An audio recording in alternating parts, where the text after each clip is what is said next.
আমি না দিলে কিছুই পারো না। ও বান্দারা, আমি আল্লাহরে মানো, এখনো সময় আছে মানো। আমি আল্লাহ তোমাদেরকে ছাড় দিলাম, সাইরা দেই নাই, সাইরা দেই নাই, সাইরা দেই নাই। আজরাইলকে তোর পিছনে লাগাইয়া দিয়া রাখছি। মানুষ যখন অপরাধ কর্মের সাথে জড়ায় যায়, তখন সিআইডি পুলিশ তারে নজরে নেয়, ডিবি পুলিশ তারে পাহারা দেয়। সে জানে না তার পিছনে যে সিআইডি পুলিশ লাগা আছে, সে জানে না তার পিছনে যে ডিবি লাগা আছে, সে জানে না তার পিছনে যে সাংবাদিক লাগা আছে। আল্লাহর নাফরমানেরা জানে না তার পিছনে যে আজরাইল বসা আছে, তার পিছনে যে আজরাইল বসা আছে এটা জানে না।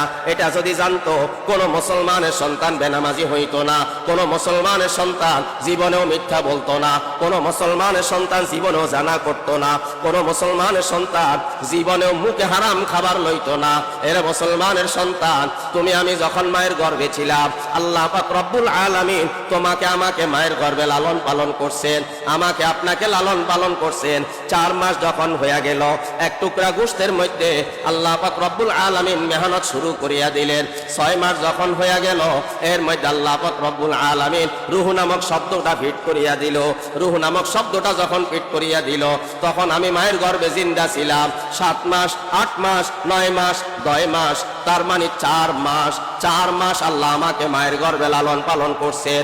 আমি যেহেতু রূহ পাইয়া গেলাম, আমি জিন্দা হইয়া গেলাম, ওখানে আমার হাত পা নাড়াচাড়া করছে, ওখানে আমার মাথা নাড়াচাড়া করছে, ওখানে আমার ক্ষুধা লাগছে। আল্লাহ পাক রব্বুল আলামিন আমার ক্ষুধা যখন লাগছে মায়ের গর্ভে, আল্লাহ আমার মুখ দিয়া কোনো খাবার দেন নাই। যখন মানুষ অসুস্থ হয়ে যায়, ডাক্তার মুখে খাবার বন্ধ করে স্যালাইনের মাধ্যমে খাবার দেয়, আল্লাহ পাক রব্বুল আলামিন ওই জায়গার মধ্যে আমাকে কোনো খাবার দেন নাই মুখ দিয়া। আমার মায়ের নাভির সাথে আমার নাভির মাঝখানে একটা 5 লাইনের কানেকশন দিয়া মায়ের শরীর থেকে নিখুঁত রক্তগুলা বের করে করে আমার ফ্যাটের ভিতরে ঢুকাইয়া ওইটার মাধ্যমে আল্লাহ পাক রব্বুল আলামিন আমার ক্ষুধাকে নিবারণ করে দিলেন। আর আমাকে ডাক দিয়া বললেন, ও আমার বান্দা, ও আমার বান্দি, আমি আল্লাহ যে তোর এই সীমিত জায়গার মধ্যে রাখলাম, তোর কি কোনো অসুবিধা হয়নি? আমার রূহ তো সেই দিন জবাব দিয়া বলছে, আল্লাহ না না, আমার কোনো অসুবিধা হয় না। আল্লাহ ডাক দিয়া বলছেন, ও আমার বান্দা, ও আমার বান্দি, আমি যেই সীমিত জায়গার মধ্যে তোমাদেরকে রাখলাম, তোমাদের কাছে শীত লাগেনি? আমার রূহ তো জবাব দিছে, না আল্লাহ, শীত লাগে না। আল্লাহ জবাব দিয়া বলে, ও বান্দি, তোর কাছে যে শীত লাগে না, দেখ তোর মায়ের গায়ে শীত লাগে, তোর মা কম্বল গায়ে দিয়া ঘুমায়। আমি আল্লাহ তোর মায়ের পেটের ভিতরে তোরে কম্বল লাগাই নাই, আমি আল্লাহ তোরে ওই জায়গার মধ্যে গরমের মধ্যে রেখেছি। তোর মায়ের কাছে যখন গরম লাগছে পাখা চালাইছে, আমি আল্লাহ তোর কাছে গরমও লাগতে দেই নাই। ও আমার বান্দা বান্দি, মায়ের গর্ভের ভিতরে আমি আল্লাহ তোরা লালন পালন করছি। তোর আব্বারেও না লাগে নাই, তোর আম্মারেও না লাগে নাই, তোর দাদা দাদিরেও লাগে নাই, তোর নানা নানিরেও লাগে নাই। আমি আল্লাহ বড় সুন্দর করে তোর ওই জায়গার মধ্যে লালন পালন করছি। আমি আল্লাহ কোনো জিনিসের অভাব দিই নাই, সব অভাব আমি আল্লাহ গায়েবের মধ্যে থাইকা থাইকা তোর সব অভাব দূর করছি। এ আমার বান্দা বান্দি, এই সীমিত জায়গার মধ্যে যে আল্লাহ তোর সব অভাব দূর করলো, সে আল্লাহ মওত পর্যন্ত তোর সব অভাব দূর করবে। সব অভাব কি করবে? দূর করবে। কিন্তু খবরদার, খবরদার, মায়ের গর্ভে থাকতে যেরকম আল্লাহর সাথে কোনো বেঈমানি করো নাই, জমিনে যাওয়ার পরে ওখানে প্রশস্ত জায়গা পাইয়া, প্রশস্ত দুনিয়া পাইয়া ওই জায়গায় যে আর নাফরমানি করিও না। যদি করো তাহলে তুমি ধরা খাইয়া যাবা, ধরা খাইয়া যাবা। অপরাধী কয়দিন অপরাধ করিয়া গোপন থাকে, একদিন না একদিন অপরাধীর সব মুখোশ খুলে যায়। কথা বলেন ঠিক না বেঠিক? সব মুখোশ খুলে যায়। এই জন্য বান্দা বান্দি, আল্লাহর নাফরমানি করবা কয়দিন? একদিন না একদিন ধরা খাইয়া যাবা।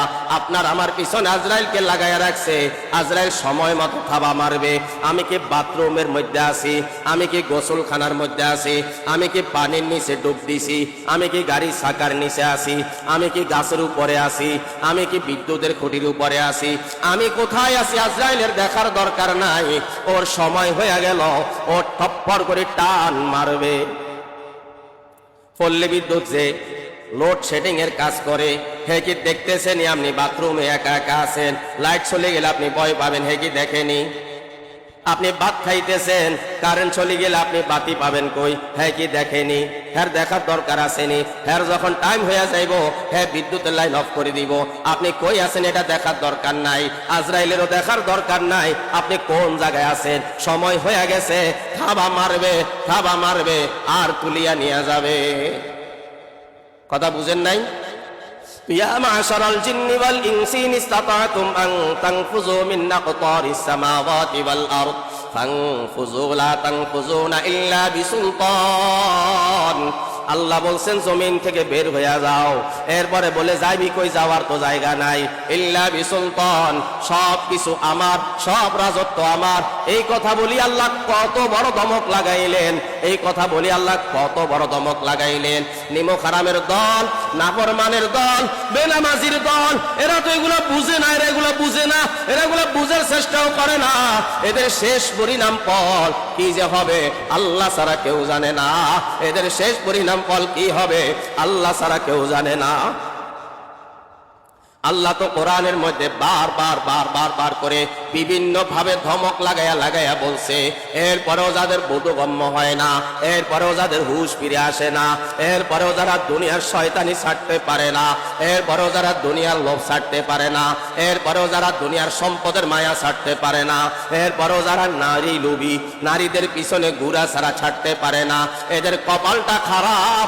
এই ফাটা কপাল আর কখনো জোড়া লবে না, এরা মরবে, সাথে সাথে এরা হবে জাহান্নামী। জীবনের শেষ ভালো যার, সব ভালো তার। জীবনের শেষ ভালোটা যার হবে না, তার কিছুই ভালো হবে না। অনেক সময় অনেক বেনামাজি মারা যায়, অনেক জেনাকারী, অনেক সুদখোর, অনেক হারাম